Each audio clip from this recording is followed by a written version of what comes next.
Hi,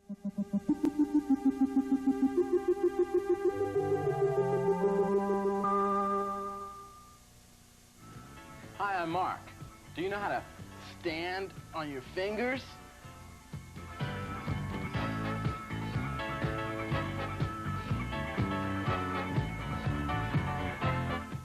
Hi, I'm Trini.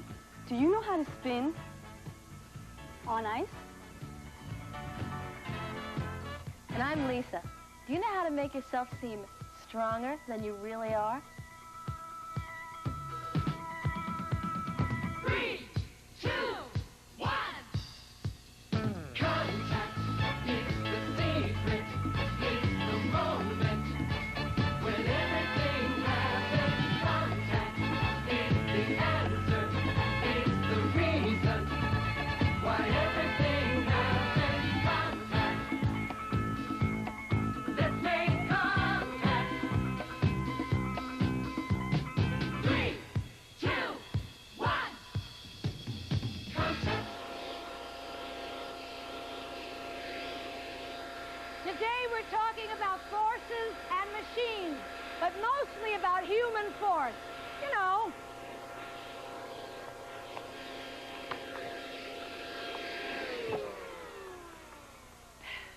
As I was saying, human force, the muscles that make you move and groove. Whoa! Yes!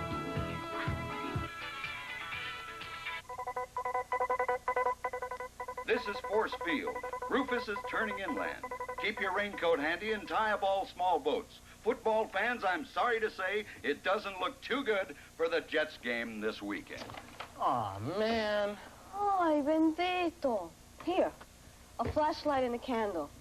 You can read the sports pages.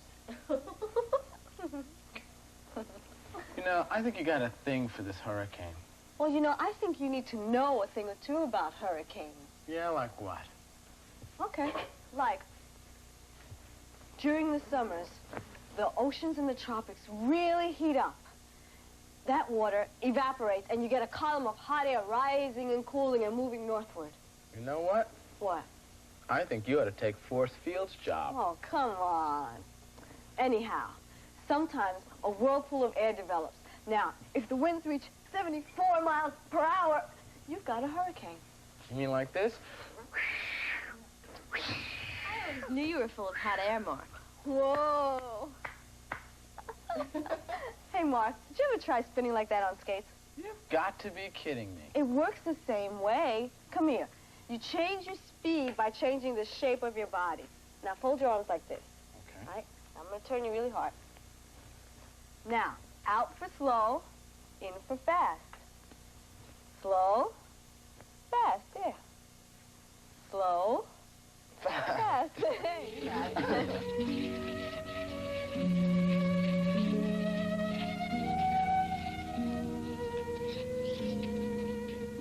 I'm Catherine Healy, and I'm 10 years old, and I'm a figure skater and a ballet dancer. I started skating when I was 3, and I've been dancing since I was about 4.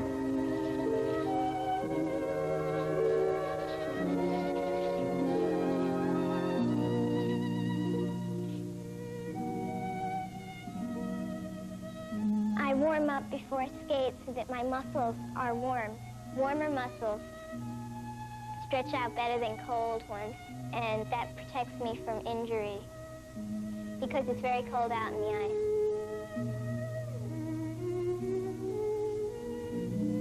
You know, those movements, you know, there's different ones for exercising different muscles of my body, you know.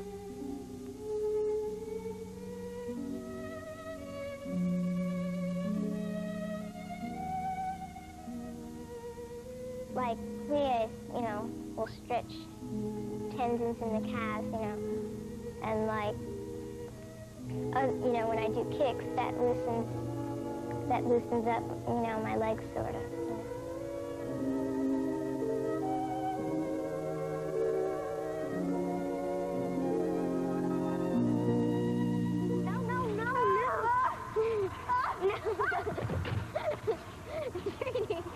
Get up. Come on, get up. quitter. Come on, get up. Knees first. I like you from falling down like that. Well, for once you don't. You're not pushing. You're trying to go sideways. And you can't do that in skates. So you can only go front or back. Or back. You can't So go... if I go sideways, I go plop. Yeah, you go boom. Now how do I get back up? Well... Wait. No, wait. Wait. Get on your knees. Get on your knees. Okay. Right, now. Now what? Put up your foot. Right, now get up. There. Stand up. Okay. Okay, now. All right. Why don't you show me some spins or something like that? How do you do spins? Okay. Well, usually you'll do it from crossovers.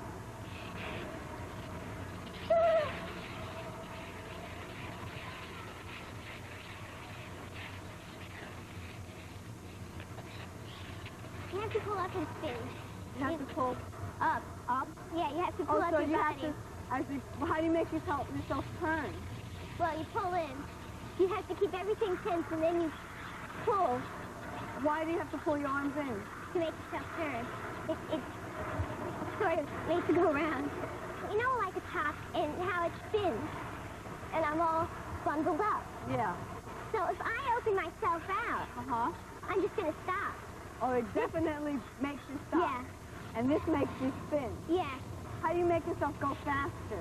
Practice. Do you have practice? Does it Yeah. have anything to do with your arms? Yeah, and also your legs have to do some work, too. They go like, they pull in, and then they have to really push downwards. I don't know if you can hear me while I'm talking. Yeah, I hear you. Yeah.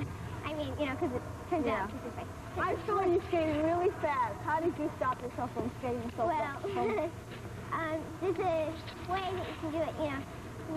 You're skating, say, and you put this foot like this, and then just let it drag along the ice. It creates more friction, and so you stop. It makes like a skid on the ice. Catherine, why is it better to skate like on a warm day instead of a cold day? Well, see, the ice melts. See, metal makes the ice melt, like, Yeah. and you go faster. You know, you get more run out of it. So there's like a stream of water Under under your skate. under Yeah. the skate, if it's warm. Yeah. And if it's cold, there isn't anything. No, it's just hard. Yucky. Yeah. Basic corkscrew. My coach for skating is Marilyn Fertitta. Don't ask for Kathy. It's an easy. The axle is a 1.5 revolution jump, and it's hard when you're learning it, and then, you know, once you've learned it, it seems very easy. It's a nice jump, and if it's done right, it's very good looking.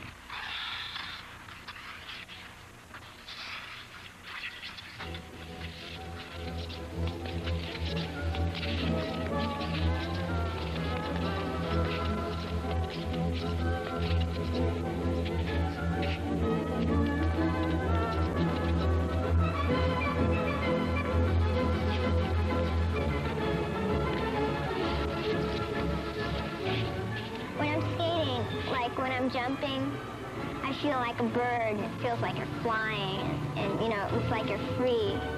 You could go on doing it forever. You can only feel that way on ice. It's a little bit like being in outer space.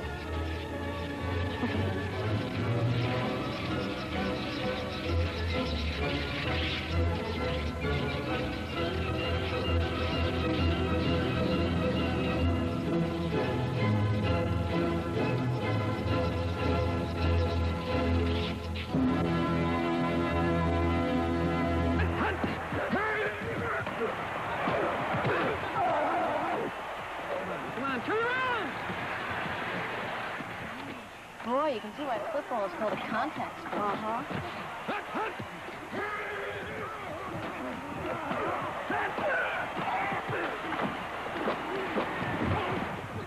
Hey, there's Jerome right there. Is Jerome Barkham really a friend of yours? Yeah, he's gonna stop by on his way to practice today, too. Yeah, well, how can he be there and here at the same time? That's a rerun, Trini, a rerun. A rerun? Forget it.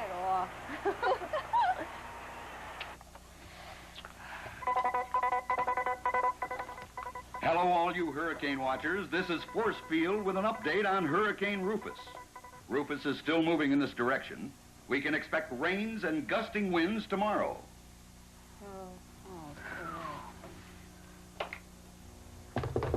Hey, that must be him now. Great. Whoa. Jerome! Mark, how you doing? How you doing, my man? Hey. Good to see you. Hey, listen, these are my friends. This is Trini. How you doing, Trini? Jerome. And this is Lisa. Hi, how you doing? Jerome. Hey, you want to have a sit down? I'm gonna get some Sit down. juice. All right. Okay. Oh, thank you. You're welcome. Excuse me. Hey, listen, we were just watching one of your reruns, and I'll tell you, I don't know how you guys can take all that force. I really Yeah, don't. I mean, what happens when you have one of those head-on collisions? It feels like you've been hit by a ton of bricks. Exactly what it is. Yours, too. There you go. Great. Thanks. Thank you. Really good game you guys had last week, too. Thank you. Thank you. Actually, the energy released is the equivalent of dropping a 2.5-ton weight 1 foot. Wow. Whoa. Now, how do you get up and continue playing after getting hit like that? Well, your body absorbs most of the energy. You bend and you give. Yeah. Well, where do you get that running power from then? Well, most of your running power comes from the shoes that you wear. These particular shoes here are designed for running power because of the cleats. They penetrate the ground. Well, what happens when the field is muddy, though? Well, when the field is muddy or greased, I bring out my longer cleats. Oh, what's And they are also designed for the same thing. Those look deadly. They could be. What about the wind? Does the wind affect your game at all? Well, the wind affects your hearing more than anything else because these holes are small, and when the wind soars, it's hard to hear. But it also affects passing also because, you know, at the last minute, the ball could change its course, so you have to watch the ball directly into your hands. And what would stop a football game? What kind of weather would stop a football game? Well, in 1976, the game was stopped because of a hurricane between the Giants and the Jets. So it would have to take really bad weather like Strong wind forces like that, you know, would stop a game. Yeah. Hey, how do you guys stay in shape? Well, one of the ways to stay in shape is by lifting weights because the force of the weights help develop your muscles. And also, I use the sand to run on to develop my leg muscles. So you're going to the beach a lot? Sure. Is it harder to run the beach? It's very hard to run on the beach because the sand gives and the force from the sand help develop them. Oh. And it's good for basketball, football, gymnastics, whatever sports it takes to develop your muscles. Sure, do. Strong legs. Do any of you guys take ballet lessons? Because I heard that, you know, some of the football players are told to take lessons to get looser. Yeah, well, ballet and football go hand in hand because it helps you to stretch and it helps your balance also. Do you take ballet lessons? I don't take ballet lessons. You don't? No. Why not? Because I really don't have time to take ballet lessons. I'd rather spend time lifting weights and running on the beach. Do any of the guys on the team take ballet lessons? Not that I know of. A lot of guys take karate, and that also helps your agility, too. Yeah. How long do you think you'll be playing the game? I don't know, as long as it takes for me to get accomplished what I want to get accomplished, Which is what? which is going to the Super Bowl. Good to keep it up. A large force can overcome a small force, but there are ways that a small force can overcome a large force. Grease.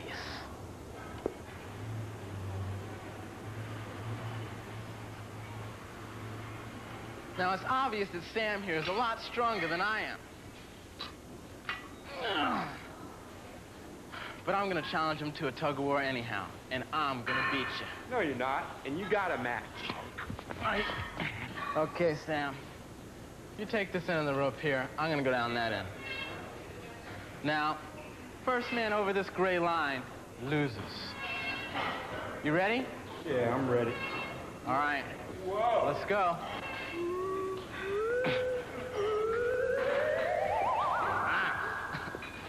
You lose, big kid. I think I was cheated. How else is a little guy like me supposed to beat a big guy like this? All right, the quarterback takes 7 steps, and the tight end run about 10 to 12 yards. By the time the quarterback throws the ball, the tight end should be in the spot he should be in, and he catches the ball and runs for a touchdown. Can I ask you a personal question?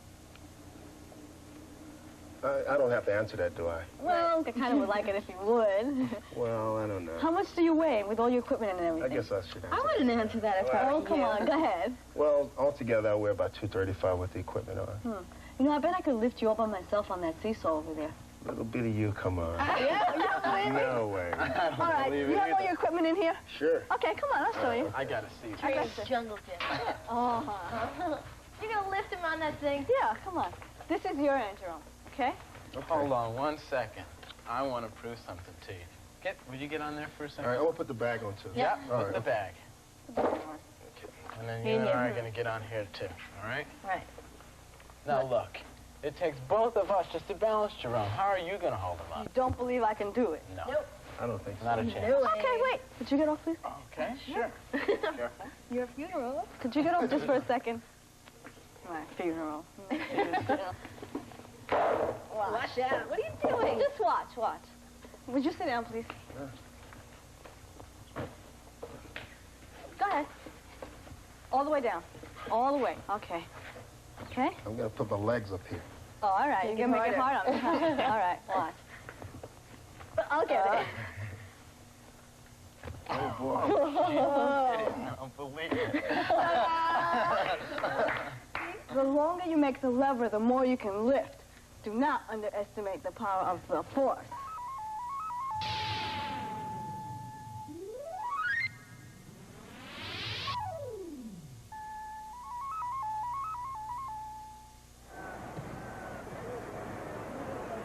Olympic gymnast Kurt Thomas turns muscle force into fine art. I started at 14, which is late for gymnastics. A lot of kids are starting at 7, 8, 9 years old now. And so I was kind of a late starter, but at that time, I don't think it was too bad. Then I think I would have been a better gymnast if I would have started earlier, but what the heck.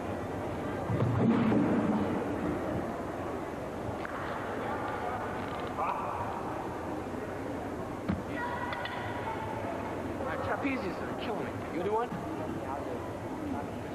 When you start at 7 or 8 years old, can't you run into some really serious physical problems? You can get into problems, and I know a couple of gymnasts who have gotten into problems with the bone growth and things like that, and working out too much at too young of an age can be a problem because you can really damage your muscles, your ligaments, your tendons, everything in there. You can mess up if you don't go about it right. So you know you can't overwork a kid that's young who is growing, and that can become a problem. So I'm sure a kid 17 years old right now who had never stretched out would be just so tight. It would be virtually impossible. Yeah. Virtually impossible. Were you an athlete when you were younger?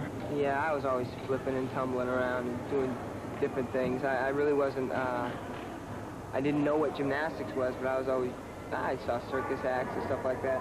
Just jumped around, flipped around and stuff. Yeah.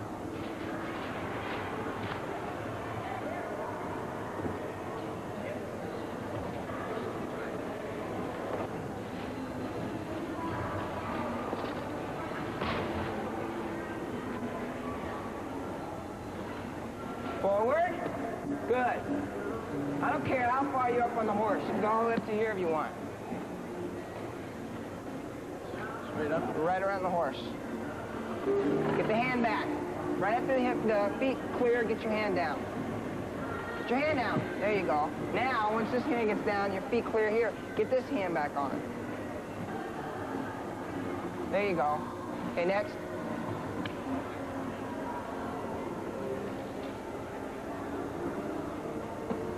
Good. Okay. Okay, my man, make it now. All the way around. Push, push. Good.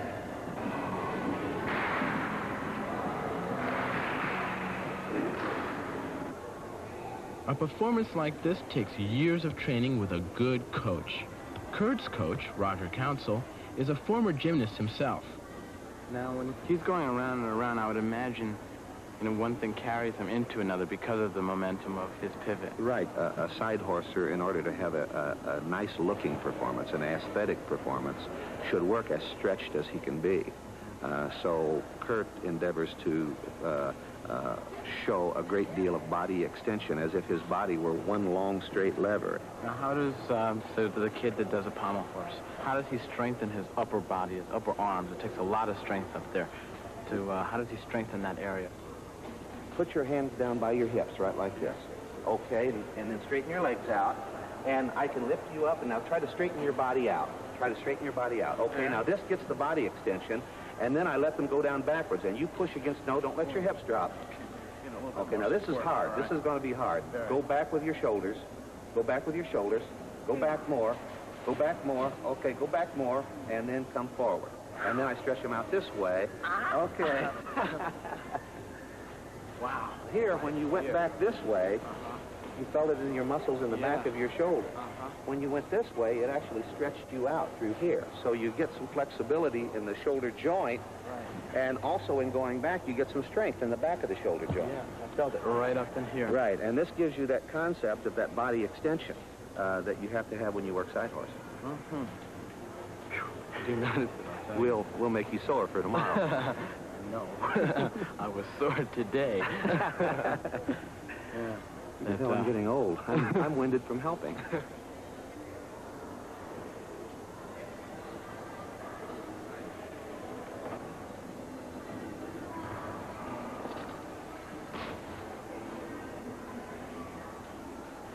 If you will first, we'll look at your legs as levers. And if you will tuck up your legs into a ball, we'll be effectively shortening the lever. And it'll be much easier for you to pull your legs up towards the bar. Pull them up towards the bar. Okay, now, I got them. that's right. Now this time, straighten your legs out, just right out here, and hang with straight arms and try to lift your legs up with your knees locked. Now we're lengthening the lever and making it much harder to lift that lever up. And you can see that as our lever becomes longer, it becomes more difficult to lift it. Consequently, it takes more strength to get it up there. It's hard. It really is. You can see the difference.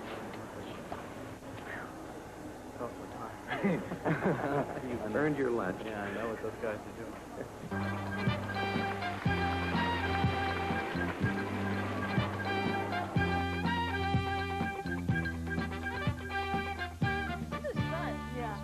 I'm really glad to come over.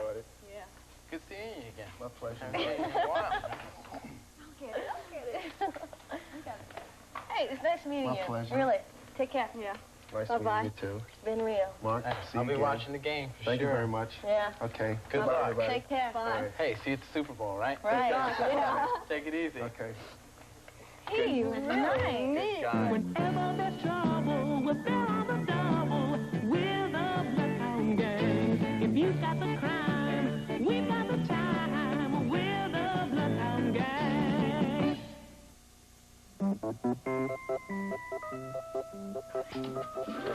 Heathcliff, dinner's ready. Mrs. Tolliver's life savings were gone. Stolen.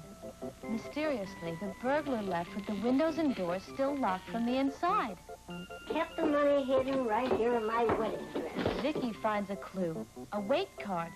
The burglar appears to have tipped the scale at 264 pounds. Of all the suspects, only the cleaning woman, Mrs. Wilma, appears to fit the description. Tell you what I'm gonna do.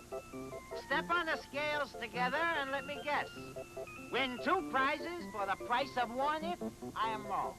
Now for the conclusion of the case of the 264-pound burglar. My weight is none of your business. My poor dear Mrs. Wilma. Are you certain you didn't merely mislay the money, Aunt Liz? Don't be impertinent, Monty. Forget where I kept my life savings. I'm not a bit moon-headed. Why isn't your brother here? I told you he's home in bed with the flu.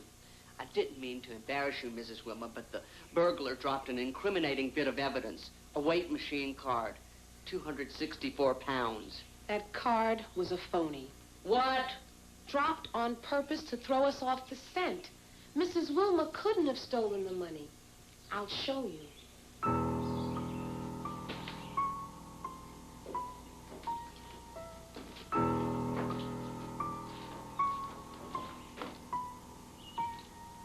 The money was hidden in the attic. So the burglar had to climb this ladder. Mrs. Wilma, will you carefully, very carefully start up the ladder? Oh, I don't like ladders. Oh, just part way up, please.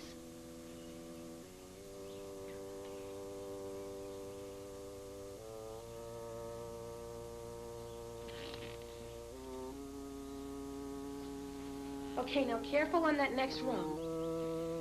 Oh.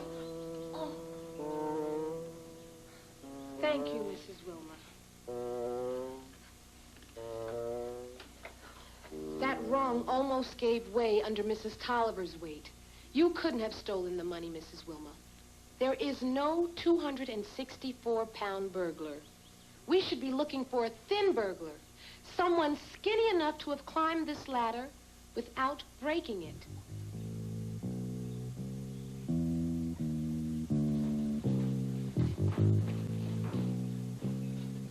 Great, kid, but we still don't know how your skinny burglar got in and out of a tightly locked house. Perhaps he slipped in through a mail slot. Close, but not quite. The burglar scraped through this. That beanpole of a gardener, Aunt Liz. What's his name? He's been with me for 30 years. I don't believe it. Perhaps you do, Mrs. Tolliver. Why else did you call us and not the police? The police? Because I... you knew it had to be someone close to you. Someone who might have learned where you hid the money. You don't want to see anyone dear to you put in jail. You just hope to get your money back. I certainly do. I don't even have enough cash for Heathcliff's dog food. Well, not to worry, Aunt Liz. Here's $20. Maybe that'll help. No, Monty. I never took charity before, and I don't intend to start now. You won't need this $20 bill, Mrs. Tolliver. Your money is going to be easy to trace. How clever of you, Aunt Liz.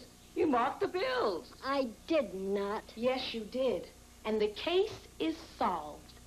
My dear. I can guess the burglar's weight. About 130 pounds, and I know where he is. In bed, recovering from the flu. Wrong, Vicky. He's in bed, all right, hiding the scratches he got from crawling through Heathcliff's door. Are you implying that my brother is responsible for this outrage? No, both of you. 2 for the price of 1 on that carnival man's scale. It took both of you to fake that weight card. That's a preposterous charge. Here's the $20 bill to prove it. What are you getting at? Mrs. Tolliver, your wedding dress was packed in mothballs. Yes? So was the money. Will you smell this $20 bill? Monty, how could you? Easy. We're heading for Mexico. Thanks for the inheritance, Aunt Liz, even if it was a bit premature. The only thing you're going to inherit is 16 broken ribs, unless you march to the house and get that money back. Understand? Yes. Did you say carnival? Wait till I get my hat.